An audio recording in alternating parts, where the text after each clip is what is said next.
diskutua edhe mundësia që të kemi zgjedhje të drejtë për drejtë të institucionit të presidentit nga populli, mundësi që unë e përkrah plotësisht dhe kam përkrahur që nga viti 2010 e tutje. Sidomos ju e dini ka qenë një periudhë kur i patëm përgatita amandamentet kushtetuese të cilat pikrisht këtë mundësi e patëm para po, pra zgjedhje drejt për drejt e presidentës dhe pastaj evitohen zgjedhjet nacionale. Sepse nuk ka asnjë kuptim që spaku nuk ka kuptim funksional, po flas, që për shkak të dështimit të zgjedhjes së presidentës të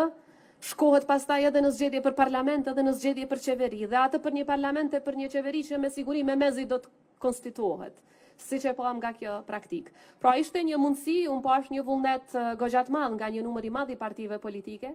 që të shkohet me zgjedhje drejt për drejt nga populli, që siç e thash është një instrument që unë e kam përkrahur për gjatë gjithë karrierës sime politike, mendoj që është mënyra më e mirë, sepse zëri i popullit është ai që nuk gabon kurrë. Dhe do t'ishte mirë, po siç e dini kërkohet ndryshimi i kushtetutës për diçka të tillë dhe kërkohet shumicë dyfisht. Është sfiduese, por jo e pamundur.